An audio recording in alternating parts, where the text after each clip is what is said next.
ಆತ್ಮೀಯ ರೈತ ಬಾಂಧವರೇ ಹಾಗೂ ಕೃಷಿ ರಂಗ ಕಿಸಾನ್ವಾಣಿ ಕಾರ್ಯಕ್ರಮ ಕೇಳುಗರೆ, ಇವತ್ತು ನನ್ನ ಜೊತೆ ಡಿ.ವಿ. ರುದ್ರೇಶ್ ಅವರಿದ್ದಾರೆ.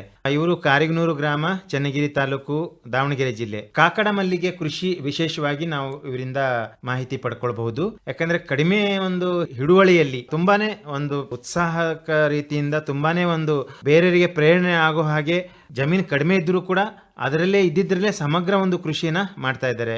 ಹೂವು ಆಗಿರ್ಲಿ, ತರಕಾರಿ ಆಗಿರ್ಲಿ, ಮೇವಿನ ಬೆಳೆ ಆಗಿರ್ಲಿ, ಬಾಳೆ ಹಣ್ಣಿನ ಒಂದು ಬೆಳೆ ಆಗಿರ್ಲಿ, ಹೈನುಗಾರಿಕೆ ಆಗಿರ್ಲಿ, ಒಂದು ಎಕರೆಯಲ್ಲಿ ಏನೆಲ್ಲ ನಾವು ಮಾಡಬಹುದು, ಏನ್ ಮಾಡಕ್ಕೆ ಸಾಧ್ಯ ಇದೆ ಎಲ್ಲಾನು ಇವರು ತಮ್ಮ ಒಂದು ತೋಟದಲ್ಲಿ ಪ್ರಯೋಗ ಮಾಡ್ತಾ ಇದ್ದಾರೆ. ಮತ್ತೆ ಕೃಷಿ ಕೂಡ ಮಾಡ್ತಾ ಇದ್ದಾರೆ, ಕೃಷಿ ಮುಂದುವರ್ಸ್ಕೊಂಡು ಹೋಗ್ತಾ ಇದ್ದಾರೆ. ಪ್ರಥಮವಾಗಿ ಭದ್ರಾವತಿ ಶಿವಮೊಗ್ಗ FM ಆಕಾಶವಾಣಿ ಕೇಂದ್ರದಿಂದ ತಮಗೆ ಸ್ವಾಗತ ಕೋರುತ್ತಾ. ನಮಸ್ಕಾರ ಡಿ.ವಿ. ರುದ್ರೇಶ್ ಅವರೇ. ನಮಸ್ತೆ ಸರ್. ಹೇಳಿ, ಎಷ್ಟು ವರ್ಷದಿಂದ ತಾವು ಕೃಷಿಯಲ್ಲಿ ತೊಡಗಿಸ್ಕೊಂಡಿದ್ದೀರಾ? ಸರ್, ನಮಗೆ ಕೃಷಿನೇ ನಾವೇನು ಮೂಲತಃ ಕೃಷಿನೇ. ನಮ್ದೇನು ವಿದ್ಯಾಭ್ಯಾಸ ಇಲ್ಲ. ನಾವು ಓದಿರೋದು 5ನೇ ಕ್ಲಾಸ್ ಅಷ್ಟೇ. ನಮ್ಮ ತಂದೆಯವರು ಕೃಷಿನೇ ಮಾಡಿದ್ರು, ನಾವು ಕೃಷಿನೇ ಮಾಡ್ತಿದ್ದೀವಿ. ಇವಾಗ 1 ಎಕರೆ ತೋಟ ಮಾಡಿದೀವಿ. ತೋಟದಾಗೆ ಹೂವು ಮತ್ತೆ ನಮಗೆ ಮನೆ ಬೇಕು. ಅಲ್ಲ, ನಿಮಗೆ ಇರೋದೇ ಜಮೀನು 1 ಎಕರೆನಾ ಅಥವಾ ಇದು 1 ಎಕರೆಲ್ಲೇ ಮಾಡಕ್ ಆಗುತ್ತಂತ ಹೇಳಿ ಮಾಡ್ತಾ ಇದ್ದೀರಾ? ಹೇಗೆ? ನಮ್ದು ಜಮೀನ್ ಇದೆ ಸರ್, ಇನ್ನೂ ಒಂದು 5 ಎಕರೆ ಜಮೀನ್ ಇದೆ. ಅದ್ರಲ್ಲಿ ಭತ್ತ ಬೆಳಿತೀವಿ. 1 ಎಕರೆ ಮಾತ್ರ ತೋಟ ಮಾಡಿದೀವಿ. 1 ಎಕರೆ ಮಾತ್ರ ತೋಟ ಮಾಡಿದೀವಿ. ಆ ತೋಟದಾಗೆ ಎಲ್ಲಾ ಬೆಳೆಗಳನ್ನು ಬೆಳಿಬೇಕು ಅನ್ನೋ ಒಂದು ಉದ್ದೇಶ. ಈಗ ಹೇಳಿ, 1 ಎಕರೆಯಲ್ಲಿ ಅರ್ಧ ಎಕರೆ ಹೂವಿಗೆ ಮೀಸಲಾಗಿಟ್ಟಿದ್ದೀರಾ? ಹೌದು. ಹೂವಿನ ಬೆಳೆಗೆ. ಹೌದು. ಇನ್ನು ಅರ್ಧ ಎಕರೆನ ತರಕಾರಿ ಮತ್ತೆ ಬೇರೆ ಬೆಳೆಗೆ ಮೀಸಲಾಗಿಟ್ಟಿದ್ದೀರಾ? ಈಗ ಹೂವಿನ ಒಂದು ಬೆಳೆಗಳಿಗೆ ಬಂದ್ರೆ ಯಾವುದು ಹೂವು ಬೆಳಿತಾ ಇದ್ದೀರಾ? ಎಷ್ಟು ವರ್ಷದಿಂದ ಬೆಳಿತಾ ಇದ್ದೀರಾ? ಸರ್, ನಮ್ದು ಇವಾಗ ನಾಳೆ ಆಗಸ್ಟ್ 6ನೇ ತಾರೀಕು ಬಂದ್ರೆ ಅಡಿಕೆ ಹಾಕಿ ನಮ್ದು 4 ವರ್ಷ ಆಗುತ್ತೆ. 4 ವರ್ಷದಲ್ಲಿ ನಮಗೀಗ ಒಂದು 150 ಗಿಡ ಅಡಿಕೆ ಗಿಡ ಹುಸಿ ಹೊಡೆದವೆ. ಅದರಲ್ಲಿ ನಾವು 200 ಗಿಡ ಹೂವಿನ ಗಿಡ ಹಾಕಿದೀವಿ.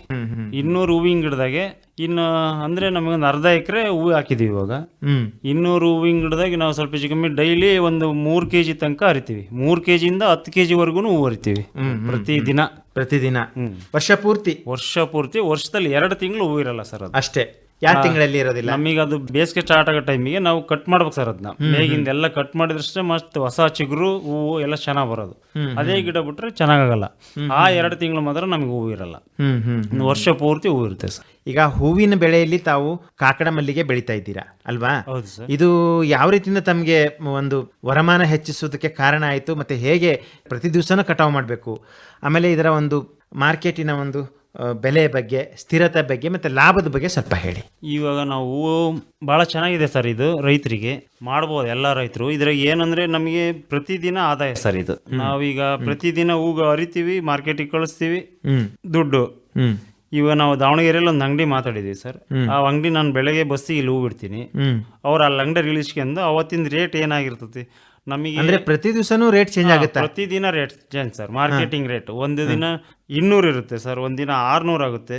ಹೇಗೆ? ಕೆಜಿಗೆ 1 kgಗೆ ಒಂದಿನ 900. ಬಿಡಿ ಹೂ ಸರ್. ನಾವು ಮಗ್ಗ ಕೇಳ್ಬೇಕು ಸರ್, ಮಗ್ಗನೇ ಕೇಳ್ಬೇಕು. ಅಲ್ಲಿ ಹೋದ್ಮೇಲೆ ಅರಳುತ್ತೆ ಸರ್ ಅದು. ಪ್ರತಿದಿನ ದುಡ್ಡೇ ಸರ್. ಇದು ಏನಂದ್ರೆ ಸ್ವಲ್ಪ ಅರಿಯೋದು ಕಷ್ಟ. ಬೆಳಗಿನೇ ಅರಿಬೇಕು, ಮಗ್ಗ ಅರಿಬೇಕು. ಬೆಳಿಗ್ಗೆ ಅಂದ್ರೆ ಒಂದು 5:30 6 ಗಂಟೆಯಿಂದ 11 ಗಂಟೆ ಮುಗಿಬೇಕು. ಆಮೇಲೆ ರೇಟು ಪರವಾಗಿಲ್ಲ ಸರ್, ಒಳ್ಳೆ ರೇಟೇ ಸಿಗುತ್ತೆ. ಅಂದ್ರೆ 200 ರೂಪಾಯಿಂದ ಒಳಗಂತೂ ಬರಲ್ಲ, ಮಿನಿಮಮ್ 200 ರೂಪಾಯಿ ಮೇಲೆ ಇರುತ್ತೆ. ಎಷ್ಟು ಕೆಜಿ ಹರಿತೀರಿ ಪ್ರತಿ ದಿವಸನು ಸರ್? ಅದು ಹಂಗೆ ಬರಲ್ಲ. ಒಂದಿನ ನಮಗೆ 3 kg ಆಗುತ್ತೆ, ಒಂದಿನ 4 ಆಗುತ್ತೆ. ಒಟ್ಟು ನಾವು ಈಗ 10 kg 3 kgಯಿಂದ 10 kg ವರೆಗೂ ಹೂವು ಹರಿದೀವಿ ಸರ್ 200 ಗಿಡಕ್ಕೆ. ಅಂದ್ರೆ 1 ವಾರ ಜಾಸ್ತಿ, 1 ವಾರ ಕಡಿಮೆ, ಹಂಗೆ ವೇರಿಯೇಷನ್ ಹಾಕಿರ್ತದೆ. ಒಟ್ಟು ಡೈಲಿ ಹೂವು ಹರಿಬೇಕು ಸರ್ ಅದನ್ನ. ಸ್ಥಳೀಯವಾಗಿ ಅಂದ್ರೆ ಊರಿನಲ್ಲಿ ಜಾಸ್ತಿ ಕೇಳೋದಿಲ್ಲ. ಇಲ್ಲ ಸರ್, ಅದು ಊರಿನಲ್ಲಿ ಕೇಳಲ್ಲ. ಅಂದ್ರೆ ಮಾರ್ಕೆಟಿಂಗ್, ಯಾಕಂತಂದ್ರೆ ಪಟ್ಟಣದಲ್ಲಿನೇ ಯಾವುದೇ ಸಮಾರಂಭ, ಮದ್ವೆ ಆಗಿರ್ಲಿ ಅಥವಾ ಬೇರೆ ಯಾವುದೇ ಸಭೆ ಸಮಾರಂಭಗಳಿಗೆ ಬೇಕಾಯ್ತದೆ. ಪ್ರತಿನಿತ್ಯನೂ ಪಟ್ಟಣ ಹತ್ರ ಇದೆ, ಪಟ್ಟಣದಲ್ಲಿನೇ ಜಾಸ್ತಿ ನಾವು ಬಳಸೋದು. ಆಮೇಲೆ ನಮ್ಮಲ್ಲಿ ಅಂತಂದ್ರೆ ಹಳ್ಳಿಗಳಲ್ಲಿ ಏನು ಜಸ್ಟ್ ಪೂಜೆ ಪುನಸ್ಕಾರಕ್ಕಷ್ಟೇನೆ. ಪೂಜೆ ಪುನಸ್ಕಾರಕ್ಕಂದ್ರೆ ನಾವು ಮನೆಯಲ್ಲಿ ಎದುರುಗಡೆ ಹಾಕಿರೋದು ಇಲ್ಲ ಹಿತ್ತಲಲ್ಲಿ ಇರ್ತಕ್ಕಂಥ ಹೂವನ್ನ ಬಳಸ್ಕೊಳ್ತಾರೆ ಅಲ್ವಾ? ಸೊ ಈಗ ಜಮೀನಲ್ಲಿ ಬೆಳೆದಿರ್ತಕ್ಕಂಥ ಅಂತಂದ್ರೆ ಅದು ಮಾರಾಟಕ್ಕೋಸ್ಕರನೇ ಅಂತಾನೆ ನಾವು ಉಪಯೋಗಿಸ್ಕೊಳ್ತೀವಿ. ಹೌದು, ಮಾರಾಟಕ್ಕೆ. ಆಮೇಲೆ ಈಗ ಈ ಸಾಗಣೆ ವೆಚ್ಚ ಎಲ್ಲ ಹೋಗಿ ಲಾಭ ಅಂತಂತಂದ್ರೆ ಏನ್ ಹೇಳ್ತೀರಾ? ಇದ್ರಾಗೆ ನಮಗೆ ಸಾಗಣೆ ವೆಚ್ಚ ಏನೂ ಬರಲ್ಲ ಸರ್. ನಮಗೆ ಈಗ ಅವ್ರ ಅಂಗಡಿಯವರೇ ನಮಗೆ ಕವರ್ ಕೊಟ್ಟಿರ್ತಾರೆ, ಅವ್ರದ್ದೊಂದು ಕಾರ್ಡ್ ಕೊಟ್ಟಿರ್ತಾರೆ, ಅಂಗಡಿ ಕಾರ್ಡ್ ಕೊಟ್ಟಿರ್ತಾರೆ. ನಾವು ಆ ಕಾರ್ಡ್ ಇಟ್ಟು ಇವತ್ತು ನಮ್ದು ಇಷ್ಟು ಕೆಜಿ ಆಗಿದೆ ಅಂತ ನಾನು ಆ ಕಾರ್ಡ್ನಲ್ಲಿ ಬರೆದು ನನ್ನ ನಂಬರ್ ಬರೆದ್ರೆ ನಂದು ಅಡ್ರೆಸ್ ಇರುತ್ತೆ ಸರ್, ಅದು ರುದ್ರೇಶ್ ಕಾರಿಗ್ನೂರ್ ಅಂತ ಇರ್ತದೆ. ಅದನ್ನ ಕಾರ್ಡಿಗೆ ಬರೆದು ನಂದು ಇಷ್ಟು ಕೆಜಿ ಹೂವು ಆಗಿದೆ ಅಂತ ಬರೆದು ನಾವು ಇಲ್ಲಿ ಬಸ್ಸಿಗೆ ಇಟ್ರೆ ಅವ್ರಲ್ಲಿ ಬಸ್ಸಿಗೆ 10 ರೂಪಾಯಿ ಕೊಡ್ತಾರೆ ಸರ್. ಬಸ್ ಚಾರ್ಜಿಗೆ 10 ರೂಪಾಯಿ ಕೊಟ್ಟು ಅವರೇ ಇಸ್ಕೊಂತಾರೆ. ಇಸ್ಕೊಂಡು ಅವರು ಮಾರ್ಕೆಟಿಂಗ್ ಮಾಡ್ತಾರೆ. ಇವತ್ತು 400 ರೂಪಾಯಿ ಆಗಿದೆ, ಇವತ್ತು 450 ಆಗಿದೆ, ಇವತ್ತು 900 ರೂಪಾಯಿ ಆಗಿದೆ. ನಮಗೆ ಡೈಲಿ ಸಾಯಂಕಾಲ ಮೆಸೇಜ್ ಬಂದ್ಬಿಡುತ್ತೆ ಸರ್, ನಾವು ಎಷ್ಟು ಇವತ್ತು ಏನ್ ರೇಟ್ ಆಗಿದೆ, ನಾನು ಎಷ್ಟು ಹೂ ಕಳಿಸಿದ್ದೀನಿ. ಆಮೇಲೆ ಇಲ್ಲಿ ನಾನು 2 kg 400 ಗ್ರಾಮ್ ಇಟ್ಟಿದ್ದೀನಿ ಏನ್ರಿ, ಅವ್ರಲ್ಲಿ ತೂಕ ಮಾಡ್ಕೊಂತಾರೆ ಸರ್. 2 kg 400 ಗ್ರಾಮ್ ನಾನು ಇಲ್ಲಿ ತೂಕ ಮಾಡಿ ಕಳಿಸಿರ್ತೀನಿ, ಅವರಲ್ಲಿ ತೂಕ ಮಾಡ್ಕೊಂತಾರೆ. ಕಡಿಮೆ ಏನು ವೇರಿಯೇಷನ್ ಆಗಲ್ಲ. ಇಲ್ಲಿ ನಂದಕ್ಕೂ ಅವ್ರದಕ್ಕೂ ವ್ಯಾಲಿ ಟ್ಯಾಲಿ ಇರ್ಬೇಕು ಸರ್. ಓಕೆ. ಅಲ್ಲ, ಅರಳಿದ ಮೇಲೆ ಏನಾದ್ರು ತೂಕ ಜಾಸ್ತಿ ಆಗತ್ತಾ? ಇಲ್ಲ ಸರ್, ಮಗ್ಗೆ ಜಾಸ್ತಿ ಸರ್, ಸ್ವಲ್ಪ ತೂಕ ಅಂದ್ರೆ ಮಗ್ಗೆ. ಆಮೇಲೆ ಅರಳಿದ ಮೇಲೆ ಅವ್ರು ತಗೊಳಲ್ಲ ಸರ್, ಯಾಕಂದ್ರೆ ಅದು ಕಟ್ಟಕ್ ಬರಲ್ಲ. ಆಮೇಲೆ ಆಮೇಲೆ ಜಾಸ್ತಿ ದಿವಸನೂ ಇಡಕ್ಕಾಗಲ್ಲ. ಈಗ ನೀವು ಮಗ್ ಕಳಿಸಿದ್ರೆ ಒಂದ್ 2 ದಿವಸ ಇಡಬಹುದು, 2-3 ದಿನ ಇಡಬಹುದು ಸರ್. ಹಂಗಾಗಿ ಅವ್ರ ಮಗ್ಗೆ ಇದ್ ಮಾಡ್ತಾರೆ. ಸರಿ. ಆಮೇಲೆ ಸ್ವಲ್ಪ ಹೆಚ್ಚು ಕಮ್ಮಿ ತಿಂಗಳಿಗೆ 28,000 ರೂಪಾಯಿದವರೆಗೂ ನನಗೆ 200 ಗಿಡದಲ್ಲಿ ಆದಾಯ ಬಂದಿದೆ ಸರ್. ಆದಾಯ ಅದನ್ನ ನೀವು ಇದಕ್ಕೆ ಉಪಯೋಗಿಸ್ಕೋತೀರಾ, ಬೇರೆ ಒಂದು ಕೃಷಿ ಚಟುವಟಿಕೆಗಳಿಗೆ ಖರ್ಚಿಗೆ ಉಪಯೋಗಿಸ್ಕೋತೀರಾ? ಅದು ಆಯ್ತು, ಮನೆ ಖರ್ಚು ಕೂಡ ಆಯ್ತು, ಪ್ರತಿ ದಿವಸದ ಏನ್ ಬೇಕಾಯ್ತದೆ ಅದನ್ನ. ಏನು ಇದಕ್ಕೆ ಒಳಸುರಿಗಳು ಅಂತಂದ್ರೆ ಗೊಬ್ಬರದ ಯಾವ ರೀತಿಯಿಂದ ತಾವು ವ್ಯವಸ್ಥೆ ಮಾಡ್ಕೊಂಡಿದ್ರಿ ಸರ್? ನಾವು ಹೂವಿಗೆ ಅಂತಂದು ಏನು ಗೊಬ್ಬರ ಹಾಕಲ್ಲ. ಆಮೇಲೆ ನಾವು ಸಾಮಾನ್ಯವಾಗಿ ಅಡಿಕೆಗೂ ಗೊಬ್ಬರ ಹಾಕಿಲ್ಲ ಸರ್. ನಮ್ದು ದನಗಳು ಜಾಸ್ತಿ ಇದಾವೆ, ತಿಪ್ಪೆ ಗೊಬ್ಬರನೇ ಜಾಸ್ತಿ ಹಾಕ್ತೇವೆ. ಆಮೇಲೆ ಜೀವಾಮೃತ ಮಾಡ್ತೇವೆ, ಘನಾಮೃತ ಮಾಡ್ತೇವೆ, ಮೈಕ್ರೋ ನ್ಯೂಟ್ರಿಯೆಂಟ್ಗಳನ್ನೆಲ್ಲ ನಾವು ನಮ್ಮ ಮನೆದೇ ಮಾಡ್ತೇವೆ. ನಾವು ಹೊರಗಿನ ಏನು ತರಲ್ಲ. ನಮ್ದು ಆಕಳು ಇದ್ರೆ ಅದ್ರದ್ದು ಮಾಸ ಹಾಕ್ತಿವಿ. ಆಮೇಲೆ ಮತ್ಸ್ಯಜನ್ಯ ಅಂತ ಮಾಡಿದೀವಿ ನಾವು. ಈ ತರದೇ ಜಾಸ್ತಿ ಬಳಸಿರೋ ತೋಟಕ್ಕೆ. ಯಾಕಂದ್ರೆ ದಾವಣಗೆರೆ ಜಿಲ್ಲೆ ಅಂತಂತ ಹೇಳಿದ ತಕ್ಷಣ ಈ ಕಂಪನಿಗಳ ಒಂದು ಭರಾಟೆ ಭಯಂಕರ ಇದೆ ಅಲ್ವಾ? ಇದೆ ಸರ್. ಸಾವಯವಕ್ಕೂ 108 ಕಂಪನಿಗಳು ಇದಾವೆ, ರಾಸಾಯನಿಕ 108 ಕಂಪನಿಗಳು ಇದಾವೆ ಅಲ್ವಾ? ಹೌದು. ಸೊ ಅಂತದ್ರಲ್ಲಿ ತಾವು ಹೇಗೆ ಇದನ್ನ ಇದ್ ಮಾಡ್ತಾ ಇದ್ದೀರಿ? ಯಾಕಂತಂದ್ರೆ ಅವ್ರು ಪ್ರತಿ ಹೊಲಕ್ಕೂ ಬರ್ತಾರೆ, ಪ್ರತಿ ಒಂದು ಇದು ಮನೆಗೂ ಬರ್ತಾರೆ ಅಲ್ವಾ, ಪ್ರತಿ ಹಳ್ಳಿಗೂ ಬರ್ತಾರೆ ಈ ಒಂದು ವಿಚಾರದಲ್ಲಿ. ಈಗ ನಮಗೆ ಅದು ಅವಕಾಶ ಇಲ್ಲ ಅಂದ್ರೆ ಸರಿ ಸರ್. ಈಗ ನನಗೆ ಹಸುಗಳಿಲ್ಲ, ನನ್ನ ಕೈಲಿ ಮಾಡೋ ಮನ್ಸಿಲ್ಲ, ಮಾಡೋಕ್ಕಾಗಲ್ಲ ಅಂದ್ರೆ ಅನಿವಾರ್ಯ ಅವ್ರಿಗೆ ಮೊರೆ ಹೋಗ್ಲೇಬೇಕು ನಾನು. ಈಗ ನಾನು ಮಾಡಂಗದನಿ, ನಮ್ಮ ಹತ್ರ ಹಸು ಇದೆ, ನಮ್ಗೆ ಗೊಬ್ಬರ ಇದೆ, ಅದನ್ನ ಸಮಗ್ರ ಬಳಸ್ಕೋಬೇಕಷ್ಟೇ. ನಾವೀಗ ಹೋಯ್ದ್ವಿ, ಎಲ್ಲ ಹಾಕಿದ್ವಿ, ಬಂದ್ವಿ, ಹೊಲಕ್ಕೆ ಹೋಯ್ದು ಹಾಕಿದ್ವಿ, ಹಂಗಲ್ಲ ಸರ್. ಅದನ್ನ ಕ್ರಮವಾಗಿ ನಾವು ಬಳಸ್ಕೊಂಡ್ವಿ ಅಂದ್ರೆ ನಮಗೆ ಒಳ್ಳೆ ಗೊಬ್ಬರನೂ ಸಿಗುತ್ತೆ, ತೋಟನೂ ಚೆನ್ನಾಗುತ್ತೆ, ರೋಗ ನಿರೋಧಕ ಶಕ್ತಿ ಅದೇ ಪ್ರಕೃತಿನೇ ಮಾಡ್ಕೊಂತತಿ. ನಾನ್ ನೋಡ್ದಂಗೆ ಬಹಳ ಜನ ತಿಪ್ಪೆ ಅಂದ್ರೆ ಬಹಳ ಅಲಕ್ಷ್ಯವಾಗಿ ಹಾಕಿರ್ತಾರೆ. ಅದು ತಿಪ್ಪೆ ಅಲ್ಲ ಸರ್, ನಮ್ದು ದುಡ್ಡು ಬ್ಯಾಂಕ್. ನಮಗೆ ರೈತರಿಗೆ ಅದೇ ದುಡ್ಡು ಬ್ಯಾಂಕ್. ನಾವ್ ಅದನ್ನೆಷ್ಟು ನೀಟಾಗಿ ಜೋಪಾನ ಮಾಡಿರ್ತೇವ, ನಮ್ಮ ಹೊಲದ ಬೆಳೆ ಅಷ್ಟು ನೀಟಾಗಿ ಬರ್ತದೆ ಅನ್ನೋದು ನನ್ನ ನಂಬಿಕೆ. ಇಲ್ಲ, ಇದು ಎಲ್ಲ ರೈತರು ಹೇಳೋದು ಮಾತು ಇದು. ಯಾಕಂತಂದ್ರೆ ಏನ್ ಅದ್ರಲ್ಲಿ ನೀವು ಇದು ಮಾಡಿರ್ತಾರ ಅದನ್ನೇ ಅಮೃತ ಅಲ್ವಾ ಜಮೀನಿಗೆ? ಅದೇ ಅಮೃತ ಸರ್ ಜಮೀನಿಗೆ. ಆಮೇಲೆ ಈಗ ನಾವು ಸುಮಾರು ಸಲ ನೋಡ್ತಾ ಇರ್ತೀವಿ, ಈ ರಸ್ತೆ ಪಕ್ಕಗಳಲ್ಲಿ ಅಕ್ಕಪಕ್ಕಗಳೆಲ್ಲ ಬಿಸಾಕ್ತಾ ಇರ್ತಾರೆ ಅಡಿಕೆ ಸಿಪ್ಪೆನ. ಇದು ಯಾವ ರೀತಿಯಿಂದ ತಾವು ಸದ್ಬಳಕೆ ಮಾಡ್ಕೊತಾ ಇದ್ದೀರಾ ಅಡಿಕೆ ಸಿಪ್ಪೆ? ಸರ್ ನಮ್ದಿನ್ನೂ ಅಡಿಕೆ ಬಂದಿಲ್ಲ, ನಮ್ದಿನ್ನು ಇವಾಗ ಸ್ಟಾರ್ಟ್ ಆಗ್ತಾರದು ಅಡಿಕೆ. ಅಷ್ಟರೊಳಗೆ ನಾವು ಮಧ್ಯ ಬೆಳೆಯಾಗಿ ಹೂವು ಬೆಳೀತಾ ಇರೋದು. ಅಲ್ಲ, ಈಗ ಬೇರೆ ರೈತರಿಂದ ಈಗ ಏನು ಬಿಸಾಕಿರ್ತಾರಲ್ಲ ಅಂತ ಅವರು ಅಡಿಕೆ ತಗೊಂಡಾದ್ಮೇಲೆ ಅದ್ರ ಸಿಪ್ಪೆ ಬರ್ತಕ್ಕಂಥದ್ದು ಅದ್ರದ್ದು ಏನಾದ್ರು ಗೊಬ್ಬರ ಮಾಡೋದು ಆ ಥರದ್ದು ಏನಾದ್ರು ಮಾಡ್ತಾ ಇದ್ದೀರಾ? ಸರ್ ನಾವೇನು ಮಾಡಿಲ್ಲ, ನಮ್ದು ಹಸುಗಳದಷ್ಟೇ. ಅಡಿಕೆ ಸಿಪ್ಪೆ ಅದು ಏನು ಮಾಡಿಲ್ಲ ನಾವು. ಅದು ಮಾಡ್ಬೋದು ಸರ್, ಸ್ವಲ್ಪ ಟೈಮ್ ತಗೊಂತದ ಅಷ್ಟೇ, ಬಿಟ್ರೆ ಅದು ಒಳ್ಳೆ ಗೊಬ್ಬರನೇ. ಇಲ್ಲ, ಈಗ ಕೃಷಿ ವಿಜ್ಞಾನ ಕೇಂದ್ರ, ತರಳಬಾಳು ಕೃಷಿ ವಿಜ್ಞಾನ ಕೇಂದ್ರದಿಂದ ಆಗಿರಲಿ, ಕತ್ತಲಗೆರೆ ಇರ್ತಕ್ಕಂಥ ಕೃಷಿ ಸಂಶೋಧನಾ ಕೇಂದ್ರ, ಇಲ್ಲಿ ಸುಮಾರು ಇದ್ರ ಬಗ್ಗೆ ಪ್ರಯೋಗ ಮಾಡ್ತಾ ಇದ್ದಾರೆ. ಆಲ್ರೆಡಿ ಅವರು ಇದ್ರ ಬಗ್ಗೆ ಮಾಹಿತಿ ಕೊಡ್ತಾ ಇದ್ದಾರೆ, ಈ ತಂತ್ರಜ್ಞಾನದ ಬಗ್ಗೆ ಪ್ರಚಾರ ಕೂಡ ಮಾಡ್ತಾ ಇದ್ದಾರೆ, ಕೊಡ್ತಾ ಇದ್ದಾರೆ. ಬೇರೆ ರೈತರಿಗೂ ಕೂಡ ಇದ್ರ ಬಗ್ಗೆ ಮಾಡಿ ತೋರಿಸ್ತಾ ಇದ್ದಾರೆ. ತುಂಬಾನೇ ಒಳ್ಳೆಯ ಒಂದು ಫಲವತ್ತಾದ ಗೊಬ್ಬರ ಅದರಿಂದ ಸಿಗುತ್ತೆ, ಉತ್ಕೃಷ್ಟವಾದ ಗೊಬ್ಬರವನ್ನ ಸಿಗುತ್ತೆ, ಬೆಳೆಗಳಿಗೆ ತುಂಬಾನೇ ಉಪಯೋಗ ಆಗುತ್ತೆ ಅಂತ ಹೇಳ್ತಾ ಇದ್ದಾರೆ. ಹೌದು ಸರ್. ಈಗ ನಮ್ಮ ತೋಟದಿಂದಾಗ್ಲಿ ನಮ್ಮ ಬೆಳೆಗಳಿಂದಾಗ್ಲಿ ಯಾವುದೇ ತ್ಯಾಜ್ಯ ಬರಲಿ ಸರ್, ಅದು ಈ ತ್ಯಾಜ್ಯ ಅಂತಲ್ಲ, ನಮಗೆ ಎಲ್ಲಾ ತ್ಯಾಜ್ಯನೂ ನಮಗೆ ಅಮೃತನೇ. ಅದನ್ನ ನಾವು ನೀಟಾಗಿ ಬಳಕೆ ಮಾಡ್ಕೋಬೇಕಷ್ಟೇ. ಈಗ ನಮಗೆ ಸ್ವಲ್ಪ ಮಣ್ಣು, ಸ್ವಲ್ಪ ಸಗಣಿ, ಸ್ವಲ್ಪ ವೇಸ್ಟು ಎಲ್ಲ ಹಾಕಿ ಅದನ್ನ ಕೊಳೆ ಬರ್ ಸರ್ ಗೊಬ್ಬರ ಕಳಿಬೇಕು. ಈಗ ನಾವು ಉಪ್ಪಿನಕಾಯಿ ಹಾಕ್ಬೇಕಾದ್ರೆ ಹೆಂಗ್ ಕಳಿಬೇಕು ಅಂತಾರ ಹಂಗ್ ಕಳಿಬೇಕು ಅದು, ಅವಾಗ ಅದು ನಮಗೆ ಗೊಬ್ಬರ. ನಾವು ಕೊಳಸಿದ್ರೆ ಗೊಬ್ಬರ ಅಲ್ಲ ಸರ್, ಬಳಸಿದ ಗೊಬ್ಬರ ಅಲ್ಲ. ಗೊಬ್ಬರ ಅಲ್ಲ. ನಾವು ರೈತರು ಅದನ್ನ ನಾವು ಫಸ್ಟ್ ಅದ್ರ ಕಡೆ ನಾವು ಜಾಸ್ತಿ ಒತ್ತು ಕೊಡ್ಬೇಕು. ನಾವು ಗೊಬ್ಬರ ಉತ್ಪಾದನೆ ಮಾಡೋದ್ರ ಕಡೆ ಜಾಸ್ತಿ ಒತ್ತು ಕೊಟ್ರೆ ನಮಗೆ ಬೆಳೆ ಆದಷ್ಟುಗದೇ ಜಲ್ದಿ ಇಂಪ್ರೂವ್ ಆಗತ್ತೆ. ಈಗ ಹೂವಿನಲ್ಲಿ ವಿಶೇಷವಾಗಿ ಯಾವ ಹೂ ಬೆಳಿತಾ ಇದ್ದೀರಿ ಸರ್? ಹೂವಿನಾಗೆ ನಾವು ಕಾಕಡ ಹೂ ಅಂತ ಹಾಕಿದೀವಿ ಸರ್. ಅದು ಪ್ರತಿದಿನ ಹರಿಬೇಕು ಸರ್. ಅದನ್ನ ರೇಟು ಪರವಾಗಿಲ್ಲ ಸರ್. ಪ್ರತಿದಿನ ಅಂತಂದ್ರೆ ಬೆಳಿಗ್ಗೆ ಸಂಜೆನಾ? ಇಲ್ಲ ಸರ್, ಪ್ರತಿದಿನ ಬೆಳಗ್ಗೆ ಹರಿದು ನಾವು ಬಸ್ಸಿಗೆ ಕಳಿಸ್ತೇವೆ ದಾವಣಗೆರೆ ಮಾರ್ಕೆಟ್. ಅಲ್ಲಿ ಅಂಗಡಿ ಒಂದು ಮಾತಾಡಿದೀವಿ, ಅವ್ರ ಅಂಗಡಿಯವರು ಹೂ ತಗೊಂತಾರೆ, ಅಲ್ಲೇ ಇಳಿಸ್ಕೊಂಡು ಅವರೇ ರೇಟ್ ಮಾಡಿ ಮಾಡಿರ್ತಾರೆ. ನಮಗೆ ತಿಂಗಳಿಗೆ 15 ದಿನಕ್ಕೆ ನಾವು ಪೇಮೆಂಟ್ ತಗೊಂಡ್ಬರ್ತೀವಿ ಸರ್ ಹೂವಿನ. ಆಮೇಲೆ ತರಕಾರಿ ಅಂತ ಹೇಳಿದ್ರಿ, ಈಗ ಒಂದು ಅರ್ಧ ಎಕರೆ ತರಕಾರಿ ಯಾವ ತರ ಬೆಳೆಗಳನ್ನ ಬೆಳಿತಾ ಇದ್ದೀರಿ? ತರಕಾರಿಯಲ್ಲಿ ಸೊಪ್ಪಿನ ಬೆಳೆನ ಬೆಳಿತಾ ಇದ್ದೀರಾ, ಹೇಗೆ, ಯಾವುದು? ಇಲ್ಲ ಸರ್, ನಮ್ದು ತರಕಾರಿ ಅರ್ಧ ಎಕರೆ ಇಲ್ಲ, 1/4 ಎಕರೆಗಿಂತ ಸ್ವಲ್ಪ ಕಡಿಮೆನೇ ಐತಿ ತರಕಾರಿ. ಇನ್ನು ಎಲ್ಲಾ ತರದ್ದು ಹಾಕಿದೀವಿ ಸರ್ ನಾವು. ಹೀರೆ ನಮ್ಮ ಮನೆಗೆ ಏನ್ ಸಾಧ್ಯನೋ ಸೌತೆಕಾಯಿ, ಈರುಳ್ಳಿ, ಕ್ಯಾರೆಟು, ಸುಮ್ಮನೆ ಒಂದೊಂದು ಸ್ವಲ್ಪ ಎಲ್ಲ ಹಾಕಿರ್ತೀವಿ. ಎಲ್ಲ ಹಾಕಿದೀವಿ ಸರ್. ಇನ್ನೊಂದು ಸ್ವಲ್ಪ ಇರೋದು 1/4 ಎಕರೆ ಸ್ವಲ್ಪ ಜಾಸ್ತಿ ಆಗುತ್ತೆ, ಅಷ್ಟು ನಾವು ಮೆಕ್ಕೆಜೋಳ, ರಾಗಿ, ಊಟದ ಜೋಳ ಎಲ್ಲ ಮಿಕ್ಸ್ ಮಾಡಿ ಹಾಕಿರ್ತೀವಿ. ದನಗಳಿಗೆ ಮೇವು ಬೇಕು, ಇನ್ನೊಂದು 1/4 ಎಕರೆ ಅದಕ್ಕೆ ಬಳಸಿಂತದ್ದು ಸರ್. ಆಮೇಲೆ ಈಗ ಹೈನುಗಾರಿಕೆ ಅಂತ ಹೇಳಿದ್ರಿ, ಎಷ್ಟು ದನಗಳು ಇದಾವೆ ಸರ್? ನಮ್ಮವು 4 ದೊಡ್ಡವು ಇದಾವೆ, 3 ಕರುಗಳು ಇದಾವೆ, ಒಟ್ಟೊಂದು 8 ದನ ಇದಾವೆ. ಹಾಗೆ ಬಿಟ್ಟಿದ್ದೀರಾ? ಇಲ್ಲ ಸರ್, ಕೊಟ್ಟಿಗೆ ಇದೆ, ನಾವು ಮೇಲ್ ತಗಡ್ ಹಾಕಿದೇವಿ, ಸುತ್ತಲೂ ಕಲ್ಗೂಟ ಹಾಕಿ ಅಡಿಕೆ ದಬ್ಬೆಗೆ ನಾವು ಮಾಡಿದ್ದೇವೆ. ಬೇಸಿಗೆಯಲ್ಲಿ ಸ್ವಲ್ಪ ಉಷ್ಣಾಂಶ ಜಾಸ್ತಿ ಆಗುತ್ತಲ್ಲ, ಅದಕ್ಕೆ ಈಗ ನಾವು ಅಡಿಕೆ ದಬ್ಬೆಗೆ ಕಟ್ಟಿರೋದ್ರಿಂದ ಗಾಳಿ ಎಲ್ಲ ಆಡ್ತದೆ ಸರ್. ಅಂದ್ರೆ ಏನಂದ್ರೆ ನಾವು ಸೊಳ್ಳೆ ಕಾಟಕ್ಕೆ ಸೊಳ್ಳೆ ಪರ್ಜೆ ಒಂದು ರಾತ್ರಿ ಕಟ್ತೇವೆ, ಉಪಯೋಗಿಸ್ತಾ ಇದ್ದೀರಾ?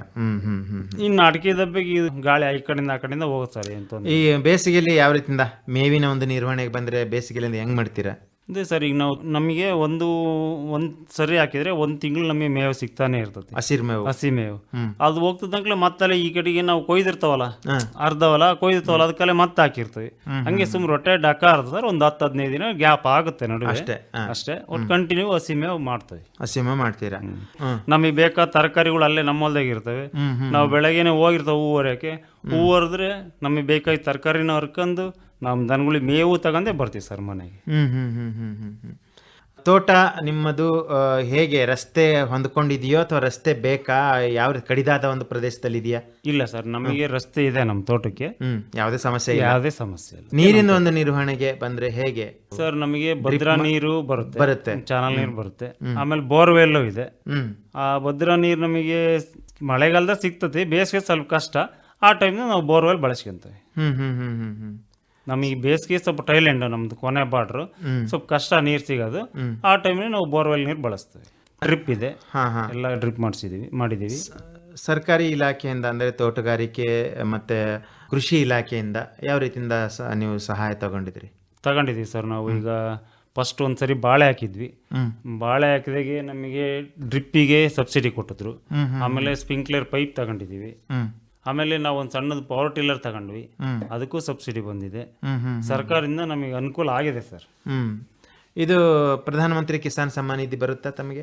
ಬರುತ್ತೆ ಸರ್. ಹೆಂಗಿರೆ, ಯಾವ ರೀತಿಯಿಂದ ಉಪಯೋಗ ಆಗಿದೆ ನಿಮಗೆ ಸರ್? ಅದು ಹೆಂಗೆ ಅಂತ ರೈತರಿಗೆ ದುಡ್ಡು ಬಂದ್ರೆ ಹೆಂಗೆ ಅಂತ ಹೇಳಕ್ಕೆ ಬರಲ್ಲ, ಬಟ್ ಖಾಲಿ ಹಾಕವೆ ಪರವಾಗಿಲ್ಲ ಸರ್, ಚೆನ್ನಾಗೆ. ಅದು ಈಗ ನಮಗೆ 3-4 ತಿಂಗಳಿಗೆ ಒಂದ್ಸರಿ 2,000 ಆಗ್ತಾ ಇರ್ತಾರೆ, ಏನೋ ಒಂದು ಬೆನಿಫಿಟ್ ಆದಂಗೆ.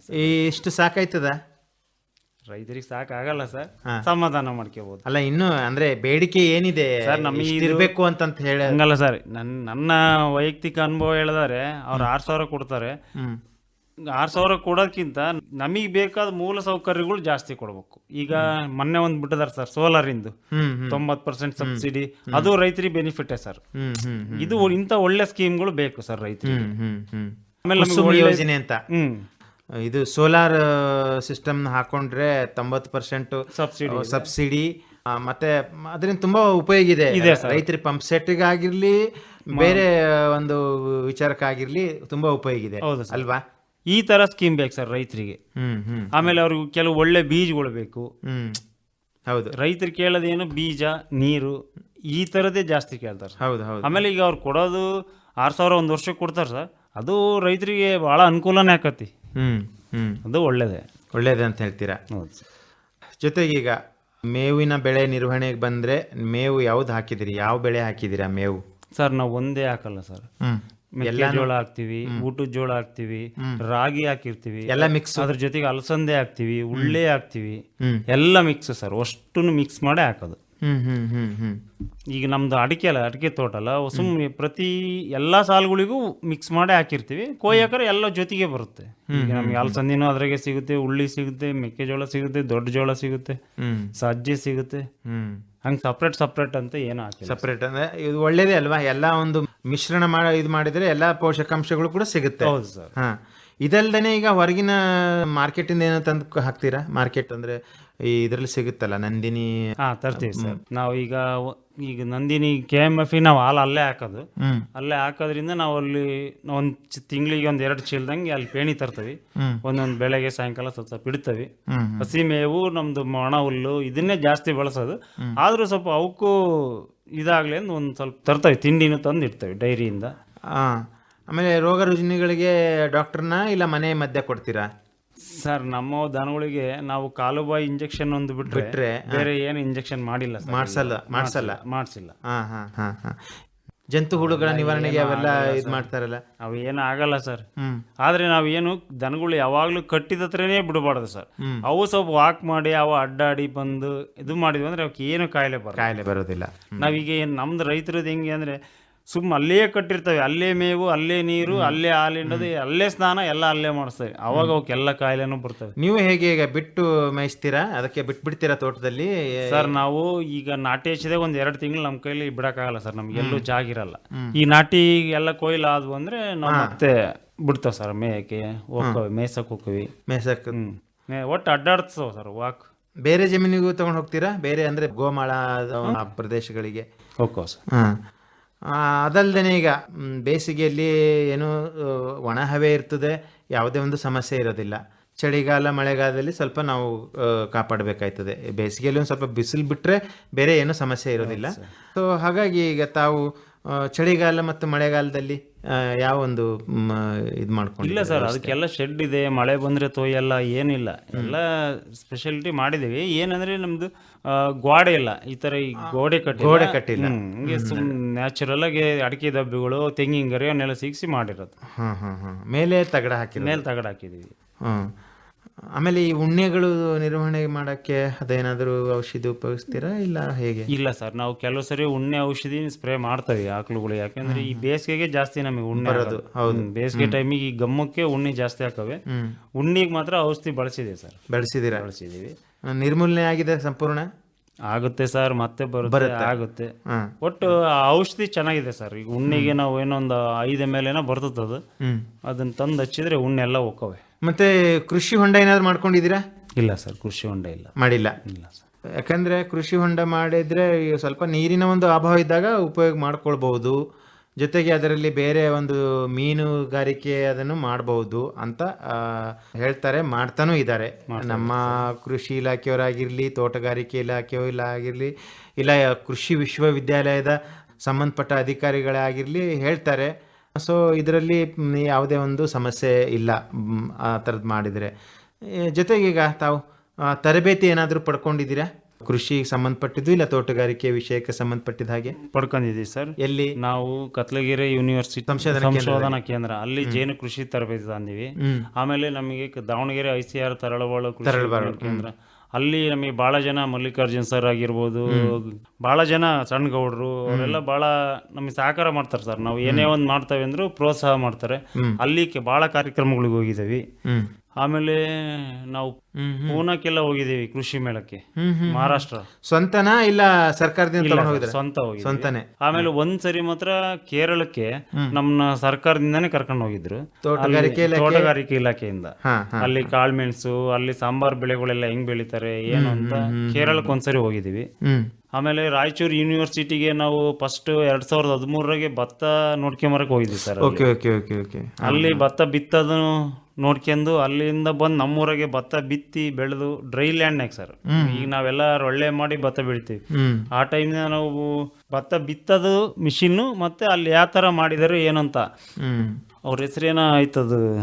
ಅಲ್ಲಿ ಯಾಕಂದ್ರೆ ಭತ್ತ ತುಂಗಭದ್ರಾ ಅಚ್ಚುಕಟ್ಟು ಪ್ರದೇಶದಲ್ಲಿ ಭತ್ತ ಬೆಳಿತಾರೆ. ಅದನ್ನು ಮಾಡಿದೀವಿ ಸರ್ ನಾವಿಲ್ಲಿ. ಈಗ ಆಮೇಲೆ ಧಾರವಾಡ ಕೃಷಿ ಮೇಳಕ್ಕೆ ಬಹಳ ಸರಿ ಹೋಗಿವಿ, ಶಿವಮೊಗ್ಗ ಕೃಷಿ ಮೇಳಕ್ಕೆ ಹೋಗಿವಿ, ಆಮೇಲೆ ಬಹಳ ಕಡೆ ಹೋಗಿದೀವಿ ಸರ್. ಭತ್ತದ ಬೆಳೆಗೆ ಬಂದ್ರೆ ಯಾವ ರೀತಿಯಿಂದ ಅಂತ ಹೇಳ್ತೀರಾ ಅದರ ಒಂದು ನಿರ್ವಹಣೆ ಬಗ್ಗೆ? ಈಗ ತಾವು ಬೆಳಿತಾ ಇರ್ತಕ್ಕಂಥ ಒಂದು ವೆರೈಟಿ ತಳಿ ಯಾವುದು, ಯಾವ ರೀತಿಯಿಂದ ಬೆಳಿತಾ ಇದ್ದಾರೆ? ಸರ್ ನಾವು ಭತ್ತ RNR ಮಾಡಿದೀವಿ. ಅದನ್ನ ನಾವು ರಾಸಾಯನಿಕವಾಗೇ ಮಾಡಿರೋದು. ರಾಸಾಯನಿಕ ಬಳಸೆ ಮಾಡ್ತಾ ಇರೋದು ಭತ್ತ. ಯಾಕೆ ಸಾವಯವಕ್ಕೆ ಯಾಕೆ ಹೋಗ್ಲಿಲ್ಲ ಸರ್? ಈಗ ನಾವಿಗೆ ಭತ್ತ ಈ ಬೆಳೆಗಳದವಲ್ಲ ಸರ್, ನಾವೀಗ 4 ತಿಂಗಳ ಕ್ರಾಪ್ ಏನದವಲ್ಲ, ಭಾಳ ಜಲ್ದಿ ಸಾವಯವಕ್ಕೆ ನಮಗೆ ಸೆಟ್ ಆಗಲ್ಲ. ನಮಗೆ ಟೈಮ್ ಬೇಕಾಗತ್ತೆ. ಅದೊಂದು 2 ವರ್ಷನಾದ್ರೂ ನಮಗೆ ಟೈಮ್ ಬೇಕಾದನ್ನ ಆ ಹೊಲ ಪ್ರಿಪೇರ್ ಮಾಡಕ್ಕೆ. ಆಮೇಲೆ ಮಾರ್ಕೆಟಿಂಗು ಕಷ್ಟ ಸರ್. ಫಸ್ಟ್ ರೈತರಿಗೆ ಮಾರ್ಕೆಟಿಂಗ್ ಇಂದೇ ಕಷ್ಟ ಸಾವಯವದ್ದು. ಈಗ ನಮಗೆ ಇಲ್ಲಿ ಒಂದು 30 ಚೀಲ ಬೆಳೆದ್ವಿ ಅಂದ್ರೆ ಅಲ್ಲೊಂದು 15 ಚೀಲ ಬೆಳೆದಿರ್ತವೆ. ನಮಗೆ ಇಲ್ಲಿ ವರ್ಕೌಟ್ ಆಗಲ್ಲ ಸರ್ ಅದು. ನಮ್ಮ ಮಾವರೊಬ್ಬರು ಮಾಡ್ತಿದಾರೆ, ಅವರು ಬಹಳ ಕಷ್ಟಪಟ್ಟು ಬಹಳ ಜನ ಕೂಟ ಬೈಸ್ಕೊಂಡು ಫಸ್ಟಿಗೆಲ್ಲ ಎಕರೆಗೆ 5 ಚೀಲ 4 ಚೀಲ ಬೆಳೆದು ಇವಾಗ ಚೆನ್ನಾಗಿ ಮಾಡ್ತಿದಾರೆ ಸರ್. ಅಂದ್ರೆ ಆರಂಭದಲ್ಲಿ ಸ್ವಲ್ಪ ಇಳುವರಿ ಕಡಿಮೆ ಆಗುತ್ತೆ, ಸ್ವಲ್ಪ ಕಷ್ಟ ಆಗುತ್ತೆ. ನಂತರ ನಿರಂತರ ಒಂದು ಸುಸ್ಥಿರ ಇಳುವರಿ ಜೊತೆಗೆ ಗುಣಮಟ್ಟದ ಇಳುವರಿ ಜೊತೆಗೆ ಆರೋಗ್ಯದಾಯಕ ಇಳುವರಿ ಕೂಡ ಬರುತ್ತೆ ಮುಂದಿನ ದಿನಗಳಲ್ಲಿ. ಸ್ವಲ್ಪ ತಾಳ್ಮೆ ಇರಬೇಕು, ಬಹಳ ತಾಳ್ಮೆ ಇರ್ಬೇಕು ಸರ್. ಹಾ, ಸೊ ಹಾಗಾಗಿ ಈ ಪ್ರಶ್ನೆ ನಾನು ನಿಮಗೆ ಕೇಳಿದೆ. ಆಮೇಲೆ ಈಗ ಒಟ್ಟಾರೆ ಖರ್ಚು ವೆಚ್ಚಕ್ಕೆ ಬಂದ್ರೆ ಏನ್ ಹೇಳ್ತೀರಿ? ಈಗ ತೋಟದ ಕೇಳ್ತಿದ್ದೀರಾ ಸರ್? ಎಲ್ಲಾನೇ ಒಟ್ಟಾರೆ ನಿಮ್ಮ ಒಂದು ಕೃಷಿ ನಿರ್ವಹಣೆಯಲ್ಲಿ ಒಟ್ಟಾರೆ ಖರ್ಚಿಗೆ ಬಂದ್ರೆ, ಈಗ ಯಾಕಂದ್ರೆ ಖರ್ಚು ಜಾಸ್ತಿ ಆಯ್ತು ಲಾಭ ಕಡಿಮೆ ಆಯ್ತು ಅಂತಂದ್ರೆ ರೈತ ಸಾಲ ಮಾಡ್ಬೇಕಾಯ್ತದೆ. ಹೌದು ಸರ್, ಹೌದಲ್ಲ? ಈ ಹಿಂದೆ ಎಲ್ಲ ಸುಮಾರು ಘಟನೆಗಳು ಆಗಿದಾವೆ. ನಾವು ಮಾಡ್ತಕ್ಕಂಥ ಒಂದು ಕೃಷಿಯಲ್ಲಿ ವೆಚ್ಚನೇ ಜಾಸ್ತಿಯಾಗಿ ಲಾಭದಾಂಶ ಕಡಿಮೆಯಾಗಿ ಈ ಹಿಂದೆ ಕೂಡ ನಮ್ಮ ತಂತ್ರಜ್ಞರು ವಿಜ್ಞಾನಿಗಳು ಎಲ್ಲ ಹೇಳ್ತಾ ಇದ್ರು ಕಡಿಮೆ ಖರ್ಚು ಮಾಡಿಬಿಟ್ಟು ಹೆಚ್ಚಿನ ಲಾಭ ಪಡೀರಪ್ಪ ಅಂತ. ಅದನ್ನೇ ಹೇಳ್ಕೊಂತ ಬಂದಿದ್ದಾರೆ ಹಿಂದೆ ಕೂಡ, ಈಗಲೂ ಅದನ್ನೇ ಹೇಳ್ತಾ ಇದ್ದಾರೆ. ಸೊ ಇದ್ರ ಬಗ್ಗೆ ಏನ್ ಹೇಳ್ತೀರಾ ನೀವು? ಸರ್ ಈಗ ಏನಾಗುತ್ತೆ ಅಂದ್ರೆ ಅವರು ಖರ್ಚು ಕಡಿಮೆ ಮಾಡ್ರಿ ಅಂತ ಹೇಳ್ತಿದಾರೆ. ನಮಗೆ ಈಗ ಸರ್ಕಾರ ಆಗಿರ್ಬೋದು, ಆಮೇಲೆ ನಮ್ಮ ವಿಜ್ಞಾನಿಗಳಾಗಿರ್ಬೋದು, ಖರ್ಚು ಕಡಿಮೆ ಮಾಡ್ರಿ ಆದಾಯ ಜಾಸ್ತಿ ಮಾಡ್ರಿ ಅಂತ ಹೇಳ್ತಾರೆ ಸರ್. ಯಾವ ತರ ಖರ್ಚು ಕಡಿಮೆ ಮಾಡೋದು? ರಸಗೊಬ್ಬರ ರೇಟ್ ಜಾಸ್ತಿ ಇದೆ, ನಾನು ಔಷಧಿ ತಗೋಣಕ್ ಹೋದ್ರೆ ರೇಟ್ ಜಾಸ್ತಿ ಇದೆ, ನನ್ನ ಡೀಸೆಲ್ ರೇಟ್ ಜಾಸ್ತಿ ಇದೆ. ನಾನು ಈಗ ನನ್ನ ನೈಸರ್ಗಿಕ ಕೃಷಿಗೆ ಹೋಗ್ರಿ ಅಂತ ನನ್ನೊಬ್ಬ ಲೇಬರ್ಸ್ದು ಜಾಸ್ತಿ ಇದೆ ಖರ್ಚು. ಹೌದು ಹೌದು. ಈಗ ಅವ್ರು ನೈಸರ್ಗಿಕಕ್ಕೆ ಹೋಗುವಂತಾರೆ ಸರ್. ನೈಸರ್ಗಿಕ ಹೋಗ್ತೀನಿ, ನಾನು ನೈಸರ್ಗಿಕಕ್ಕೆ ಹೋಗಕ್ಕೆ ನನಗೆ 4 ವರ್ಷ ಬೇಕು. ನನ್ನ ಭೂಮಿನ ನಾನು ರೆಡಿ ಮಾಡ್ಕೊಂಡು ನಾನು ನೈಸರ್ಗಿಕಕ್ಕೆ ಹೋಗಿ ಆಮೇಲೆ ಈ ತೋಟಗಾರಿಕೆ ಬೆಳೆಗಳನ್ನ ಸರ್ ನೈಸರ್ಗಿಕವಾಗಿ ಹೋಗ್ಬೋದು, ಆಮೇಲೆ ಏನು ಸಾವಯವ ಹೋಗ್ಬೋದು, ಏನೇ ಮಾಡ್ಬೋದು ಸರ್. ಯಾಕಂದ್ರೆ ಇದಕ್ಕೆ 4-5 ವರ್ಷ ಟೈಮ್ ಇರ್ತದೆ. ನಮ್ಮ ಭೂಮಿಯಲ್ಲಿ ರೆಡಿ ಹಾಕಿ ನಾವು ಬೆಳೆ ಬೆಳಿತೀವಿ. 3 ತಿಂಗಳ ಕ್ರಾಪ್ಗಳು ಬಹಳ ಕಷ್ಟ ಸರ್ ಅದು. ಈಗ ನಾವು 3 ತಿಂಗಳಿಗೆ ನಮ್ದು ಬೆಳೆ ರೆಡಿ ಮಾಡೋಕ್ಕಾಗಲ್ಲ, ನಮ್ಮ ಕೈಲಿ ಆ ಬೆಳೆ ಬೆಳೆಯೋಕ್ಕಾಗಲ್ಲ. ಹಂಗಂದ್ರೆ ನಾವು ಯಾವ ಥರ ಖರ್ಚು ಕಡಿಮೆ ಮಾಡೋದು, ಯಾವ ಥರ ಆದಾಯ ಜಾಸ್ತಿ ಮಾಡೋದು? ಸೊ ಈ ಒಂದು ಯೋಚನೆಯಲ್ಲಿ ಇದ್ದೀರಾ? ಹೌದು ಸರ್, ಇದು ಯೋಚನೆ ಅಲ್ಲ ಸರ್, ಇದು ನನ್ನ ಅನುಭವನೇ. ನನ್ನ ಅನುಭವಕ್ಕೆ ನಾವು ಯಾವ ಥರ ಮತ್ತೆ ಈಗ ಖರ್ಚು ನಮಗೆ ಎಲ್ಲದೂ ರೇಟ್ ಜಾಸ್ತಿ ಇದೆ ಸರ್. ನಾನು ಬೆಳೆದ್ರೆ ಬೆಳೆ ರೇಟ್ ಕಡಿಮೆ ಇದೆ. ಈಗ ಇವೆಲ್ಲ ರೇಟ್ ಜಾಸ್ತಿ ಆಗಿದಾವೆ ಅಂದ್ರೆ ನಾನು ಬೆಳೆದ್ರೆ ಬೆಳೆಗೂ ಅವ್ರು ಅದೇ ರೇಟ್ ನನಗೆ ಸರಿಯಾದ ಬೆಲೆ ಕೊಟ್ರೆ ಆದಾಯನೂ ಜಾಸ್ತಿ ಆಗುತ್ತೆ, ಇದು ಜಾಸ್ತಿ ಆಗುತ್ತೆ. ಒಟ್ಟಾರೆಯಾಗಿ ಇದ್ರ ಬಗ್ಗೆ ಚಿಂತನೆ ಇದೆ ಸರ್. ರೈತನ ಬೆಳೆ ಬಗ್ಗೆ, ಮಾರ್ಕೆಟಿಂಗ್ ಬಗ್ಗೆ ಚಿಂತನೆ ಕಡಿಮೆ. ಒಟ್ಟಾರೆಯಾಗಿ ನಿಮ್ಮ ಅನುಭವದಲ್ಲಿ ಏನ್ ಹೇಳ್ತೀರಾ? ಕೃಷಿ ಅಂದ್ರೆ ಖುಷಿ ಸರ್. ಖುಷಿ ಅದನ್ನ ಖುಷಿಯಾಗಿ ಮಾಡ್ಬೇಕು ಸರ್. ಕಷ್ಟ ನೋವು ಎಲ್ಲ ಇದ್ದೇ ಇರ್ತವೆ. ಎಲ್ಲ ಫೀಲ್ಡ್ನಾಗ ಇರ್ತದೆ ಸರ್. ಯಾವುದು ಪಾಸ್ ಅಂತ ಇಲ್ಲ, ಯಾವ್ದು ಸರಿ ಅಂತಲ್ಲ. ಎಲ್ಲದ್ರಿಗೂ ಅದ್ರದ್ದೇ ಆದ ತೊಂದರೆಗಳು ಇದ್ದೇ ಇರ್ತವೆ. ಆದ್ರೆ ಕೃಷಿ ಮಾಡೋರು ಖುಷಿಯಿಂದ ಮಾಡ್ಬೇಕು. ಹಂಗಾದ್ರೆ ಒಳ್ಳೇದಂತ ಹೇಳ್ತೀರಾ? ಒಳ್ಳೇದು. ಡಿ ವಿ ರುದ್ರೇಶ್ ಅವರೇ, ಇದುವರೆಗೆ ತಾವು ತಮ್ಮ ಕೃಷಿ ಅನುಭವಗಳನ್ನ ಹಂಚ್ಕೊಂಡಿದ್ದೀರಿ. ಕೊನೆಯದಾಗಿ ನಿಮ್ಮ ಒಂದು ಸಂಪರ್ಕಕ್ಕೆ ಬಂದ್ರೆ ದೂರವಾಣಿ ಸಂಖ್ಯೆ ಕೊಡಬಹುದಾ? ಕೊಡಿ ಸರ್. ಹೇಳಿ. 9972049737. ರೈತ ಬಾಂಧವರೇ, ಇದಾಗಿತ್ತು ಡಿ ವಿ ರುದ್ರೇಶ್ ಕಾರಿಗನೂರು ಅವರ ಒಂದು ಅನುಭವ. ತಾವು ಹೆಚ್ಚಿನ ಮಾಹಿತಿಗಾಗಿ ಈಗಾಗಲೇ ಹೇಳಿದ ಒಂದು ದೂರವಾಣಿ ಸಂಖ್ಯೆಗೆ ಸಂಪರ್ಕಿಸಿ ಅಂತ ಹೇಳುತ್ತಾ ಇಲ್ಲಿವರೆಗೆ ತಾವು ತಮ್ಮ ಅನುಭವಗಳನ್ನ ನಮ್ಮ ಕೇಳುಗರಿಗೆ, ಅದರಲ್ಲಿ ವಿಶೇಷವಾಗಿ ದಾವಣಗೆರೆ ಜಿಲ್ಲೆ, ಚಿಕ್ಕಮಗಳೂರು ಮತ್ತೆ ಶಿವಮೊಗ್ಗ ಜಿಲ್ಲೆ ರೈತರಿಗೆ ತಾವು ತಿಳಿಸ್ಕೊಟ್ಟಿದ್ದೀರಾ. ಇನ್ನೊಮ್ಮೆ ತಮಗೆ ಭದ್ರಾವತಿ ಮತ್ತು ಶಿವಮೊಗ್ಗ ಆಕಾಶವಾಣಿ FM ಕೇಂದ್ರದಿಂದ ಧನ್ಯವಾದಗಳನ್ನ ಅರ್ಪಿಸುತ್ತಾ ನಮಸ್ಕಾರ ರುದ್ರೇಶ್ ಅವರೇ. ನಮಸ್ತೆ ಸರ್. ರೈತ ಬಾಂಧವರೇ ಹಾಗೂ ಕೇಳುಗರೆ, ಪ್ರತಿದಿನ ಸಂಜೆ 6:50ಕ್ಕೆ ಮೂಡಿಬರುವ ಕೃಷಿ ರಂಗ ಕಿಸಾನ್ವಾಣಿ ಕಾರ್ಯಕ್ರಮ ಭದ್ರಾವತಿ ಕೇಂದ್ರದಿಂದ ಯಾವ ರೀತಿಯಾಗಿ ಮೂಡಿ ಬರ್ತಾ ಇದೆ, ಮತ್ತು ಈ ಕಾರ್ಯಕ್ರಮದ ಕುರಿತು ನಿಮ್ಮ ಅನಿಸಿಕೆ, ಅಭಿಪ್ರಾಯ, ಸಲಹೆ, ಸೂಚನೆ ಏನಾದರೂ ಇದ್ದಲ್ಲಿ ನಮ್ಮ ವಾಟ್ಸಪ್ ನಂಬರಿಗೆ ಇದನ್ನು ನೀವು ಬರೆದು ತಿಳಿಸಬಹುದು. ನೀವು ಬರೆದು ಕಳಿಸಿದ ಮಾಹಿತಿಯನ್ನು ಅದೇ ಕಾರ್ಯಕ್ರಮದಲ್ಲಿ ಪ್ರಸಾರ ಮಾಡಲಾಗುವುದು. ನಮ್ಮ ವಾಟ್ಸಪ್ ಸಂಖ್ಯೆ ಹೀಗಿದೆ: 9481572600. ಇನ್ನೊಮ್ಮೆ ಕೇಳಿ: 9481572600.